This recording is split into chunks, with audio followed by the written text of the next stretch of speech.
Oh, hey there. Well, a new version of automation, a new time to make a new Sebin. This one is a lot more closely related to the original car. It's not exactly the same as the original one. Oh god! Didn't have fender flares like this. It had like wheel covers like old-timey cars that would go up from the sides of the car and then cover up the wheels a little bit. You know, all that kind of janky goodness. But I was going through the way in which you move the fenders, and I realized that if I make the fenders breakable, well, making them attached to the wheels so then they rotate with the wheels is now a whole lot easier. So let me run you through how to do this. First, you'll want to click this, even though it says pack. What you'll actually be doing is unpacking. Thanks, devs, awesome. Then open up an Explorer, open up the folders, go into here, and then what you're going to want to do is open up two of these things. One, a JBeam file that is named after your car, and the other one is, because I'm doing the fronts, I'm going to go to Wheels Front and open that up. Then in here, we need to be able to figure out which one of these is actually for the front fenders. Now, these do have names usually, like this says interior, so this is a random fixture that's placed in that's also breakable. This is also something that's random and fixed in and breakable, but that also says window, that says interior. It's one of these 3D objects. So how do we figure out which one it is? Mostly trial and error, but I do have a trick up my sleeve. So in the rear of this car, if we just go back to it, this is actually two of my fender fixtures which are available on the workshop. So what we could do is you could see that this one matches this one and this one and this one. So all of those are not the one I'm looking for. The only other 3D fixtures left is 4 and 5. So what we're going to do is we're going to be changing this label here and this label here. Oh god, okay. So, a little bit of time has passed, maybe like 1 hour. I realized that you can only do this if you have brake discs and not brake drums on the front. So yeah, we'll start from the beginning. We got these that move around. Super simple stuff, right? Oh god, still finding this is still exactly the same. But these are going to change from here. First thing we're going to do is we're going to take from Wheels Front, because we're doing the front wheels, Hub F. And it's the same for both sides, so don't worry about that. Then in here, you're going to copy this and replace it. Straight like that. And then you can actually try this out. Immediately, this will now work. So you'll see that that'll rotate with it. But if you look extra close, you'll see that it's like warping weirdly. And you don't really want that, because on the back there, that means that it'll start clipping through the tire, which is not really what you want. So the next step is to add extra bits in here. So what we're going to do is we're going to put a comma here and a comma here. And you're going to copy this entire bit here and then find the -1, and in there, we're going to place in that bit of code. And then do exactly the same to the other side. We're going to copy Axle L with the quotations and everything and put that there. Now when we go in and refresh, I'm just gonna zoom in a bit there, you'll see that it doesn't morph with the tire rotation anymore. Woo! Now all I gotta do is realize, why are my wheels turning like this? What's going on? This is so weird. Well, I figured it out. It's actually quite simple. You can see that we got the steering 2L and steering 2R. Well, we move them and they're not moving correctly, and I think it's because they're hitting up some sort of like invisible barrier. So what we're going to do is in suspension front, we're going to go ahead and we're going to narrow this down to like 0.06 as opposed to 0.09. Save that, come back, refresh, and now our suspension turns exactly how we wanted. But I probably want the steering to move a little bit faster. Well, how do I do that? So, as again, at the bottom of suspension front, we've got here hydros, and this affects the factor, which is how much it'll move, the steering wheel lock, which is whatever. You get this, the in rate and out rates are the ones we're going to look at. And let's just switch these to 2 currently and see what that does. And it looks like we're turning much faster now. Let's turn that up to 4 and see how fast we can make this steer before it like completely breaks. And that's actually pretty good. Now remove the nodes by pressing Control N and then Control T to remove that. and our Lotus 7, which is pretty darn accurate. This is a 3-speed, so now we're just going on to like a review of the car. This is a 3-speed, like the original. The gear ratios are almost exactly the same as the original, except there's a lot of misinformation out there and a lot of things that are very misleading. So I've made it as close as possible. The power is pretty darn similar, all that sort of stuff. The information is vague and not very good. And also this used like, oh my god, oh! What I'm guessing was some kind of like Ford, I don't know how to explain it, like maybe a van engine? It's like a little 1.1 something or other engine, but like the stroke was really long compared to the bore. So the thing is probably like really, really over-designed for getting torque out of a small engine. Which I mean makes sense for a small engine when you're working with cruddy old carburetors! Right into the bushes there. Okay, so if you want to try this car out, I will put it up on the BeamNG repository so you guys can go check out to actually see the exact code. You can actually just straight copy from my file to your file, just that, hold on, let me find it. This stuff right here, that's all you need to do. You just need to replace the previous code, which would have been similar to this, with this, and that's all you need to do. You don't need to do what I did, but I also felt like it would be good to teach you. Because what's the point of just being told? Then you're gonna do something wrong, and then you're really messaging me in the chat going, how did I do it wrong? Something's wrong. Well, if I tell you, like, the stuff behind it, you also learn. Oh, no, no. Ooh, okay, yeah. So, this thing, not a traction monster. I mean, it's very slow. And actually, the performance numbers do quite match quite closely, the 0 to 100. And I did do a bit of a quarter mile. It's not that far off. These were actually, really, this gutless. They are not a particularly powerful engine, which is really disappointing. But still, I love these things. And I would love one of these, like a Caterham 7 even. Like, I know that they're a continuation of, I think it was the Series 4 of the Lotus 7 or something like that. Like, I would still take it. Damn it. No, get off the railing. Oh dear. But at least you could see here that even the damage goes along with it, and it's a little bit jacked up now. Look at how slow this, oh god. I want to see how much of a burnout I can do uphill. So clutch in, and away we go. One wheel peel. There we go. That is not much at all. My goodness. Still though, it's really fun to be driving a vehicle like this with the little wheel covers like that move along with the wheels. It is really cool. Now I know that is increasing unsprung weight in the real world. Here it doesn't do that. So I know in the real world it's probably not the best idea to have moving fenders like this with it, because it does hurt performance.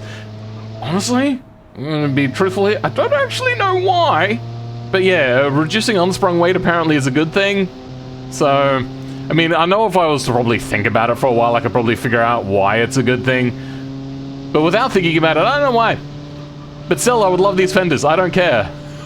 God, this is wily. Oh no, we're too fast. And brakes aren't good. Oh god damn it. Oh no. So I brought it here to the handling circuit of the automation test track. I am not taking this thing to the full circuit, because that would be just absolutely moronic. This thing really does top out. I think at about 150 kilometers an hour, and even then, like, you need a bit of a downhill slope to be able to reach that. Otherwise, you're not reaching that. We're in third gear and we're struggling to do like 70. Oh god. So I am a little bit surprised that this car did so well, and I think the reason why these cars sold so well to start off with and became the bane of Colin Chapman's existence, who was the original creator of Lotus, or the original, like, brainchild of the such quotes as what is it, lighten and add, no, simplify and add lightness, that's what it is. that whole nugget of gold came from, or nugget of wisdom came from Colin Chapman, and he was the one that made this, and he hated the fact that it was really quite dated by the time it came out already, and then went on to become their best-selling car for the longest time. Now, it didn't actually come as a car, it came as a kit car, which was a way to get around tax at the time. Oh, look at that! I wish this thing just had maybe like 30 more horsepower, maybe? which I know is doubling the amount of horsepower almost, because it only comes with 40. But I think this thing could do with a little bit of power oversteer and maybe a better differential, because currently it's so slow. Oh my god. But I love it. It is fun to, like, have to push a car with skill alone. We're 4 seconds short of not being the slowest, and that makes me want to do it again. And I don't know which one of these is my MG. So let's just go retry it. Let's try to not end up on the bottom. I'm gonna go full sweat mode for this. Damn it, did I just do almost exactly the same time with a much cleaner lap? Bugger me! Alright, maybe this car has its limitations. Oh god, try it out though, it is rather fun. I think maybe an even tighter circuit would help. Ooh, a mixed circuit. I don't think I have any times here. Yeah, completely clear. Alright, let's give a mixed circuit a try. Look at the size of that knacker duct. Okay, wait, why do I have the navigator down in the bottom of the screen? What is happening? Why? And why do I have a G meter on the side of my screen as well? What is going on? This is very weird. I did not turn on either of these, so I don't know why they're here. Either way, let's just go through and try to set a good time here. Now, dirt. I'm assuming this thing will do decently on a dirt. No, it'll just understeer. Obviously, that's what's going to happen apparently. And then towards the end, and nice. 35 seconds. I don't know whether that's a good time or not, but that's the time I'm going with. Well, if you guys want to see how I made the car, well, let's go have a look at that now. Now, I know this is arse backwards because I am doing the look at the car after I've done the BeamNG part. But yeah, this is also the version with drum brakes all round. The one that's more accurate to the original, except for the fact that I haven't tuned the brakes here. Those brakes are way too powerful. My goodness, I had to reduce the size of these brakes massively to get to the right brake pressure. That is as low as it goes. Pad type 0, rear force 0, size smallest. My goodness. Now you'll also notice here that this is 426 kilos. It's a little bit heavier in BeamNG, but in between the two weights, it's about the actual weight. Now I know this is 1997 and we're talking about a car that's from 1957, but to get it light enough, I did actually have to set it here to get carbon fiber, which I know is bollocks, and then everything is turned up to the maximum here quality to get it as light as possible, and it's still not light enough in BeamNG. But we did choose double wishbone on the front, which is fairly accurate, and then a solid axle on the rear, which is also quite accurate. Then for the engine, we've got ourselves the 4-cylinder, and you can see here that 69 and 92 are the numbers I chose. But I couldn't actually make the bore any narrower. I had to do that here to make the bore narrow enough to make a 1.173 liter engine. Then everything else is pretty much basic. I wonder if I go... Oh, I don't even need a harmonic dampener. That saves a little bit of weight. I mean, it's like less than 2 kilos, but still. All your basic stuff here to get the tune to be about right. No turbo. Fuel system, a single barrel carburetor. Compact, nice, neat little package there. Then for the exhaust, a short cast, even though it's like a side draft, this is actually meant to have them both on the same side, the intake and the exhaust, but we didn't really have the option. And then a single baffled muffler, because you can always see the mufflers on these cars. They're on the side. So that's basically it. I did make mine a little bit bigger so then I could make it easier to fit these extra bits on here. Yeah, you get the idea. And then the sound of it in BeamNG, ooh!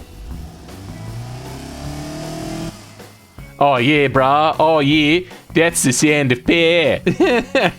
And then, yeah, you see here the gear ratios weren't quite right, so I did edit them in the J-beam as well. Even though this thing is set to oversteer like crazy, it doesn't actually oversteer. And I think that's because I've had to play with the geometry over here by making the chassis narrower and stuff like that. So if we go into body, you can see here that I have made the chassis narrower, and I think that has changed it a bit. So this graph, completely unreliable. As for the aerodynamics, lots and lots of brake airflow. And that is because it is an open wheeler, which does create more drag. Then the interior, as light as possible. These things never had anything on the interior. Driving aids, safety, all that sort of stuff, what you'd expect. This I'm pretty sure does nothing, so I've never bothered with that. And as for the suspension, I made the front really stiff and the rear really soft to help counter this oversteer, which turns out isn't a thing anyway. And what I ended up with is kind of a dream car of mine.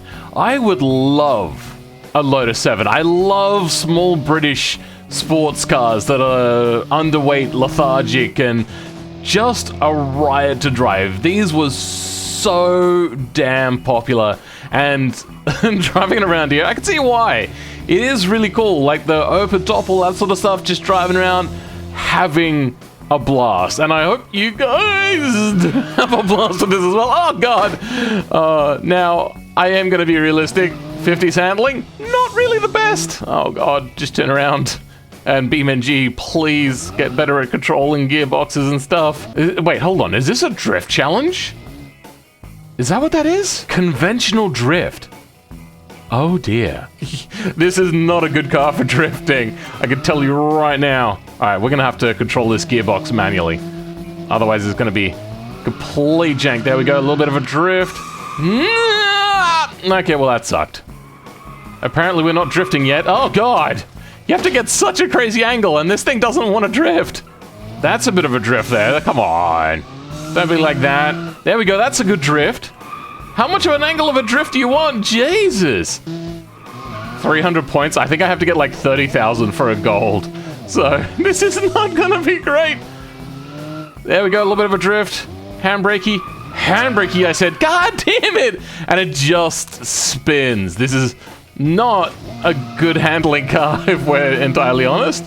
But we're up to 1,000 points. Can we get more drift points? No. How about here? Drifto? No. Okay, it wants more than just a little bit of a...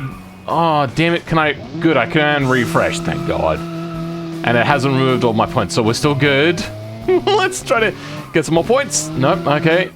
This is not a drift beast. God damn it! This is... not a healthy car for drifting. No! Oh, God, no! Well, I just don't think we're going to be able to do this, guys.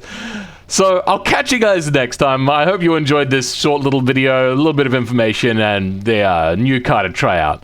But for now, I'll catch you guys next time. Goodbye.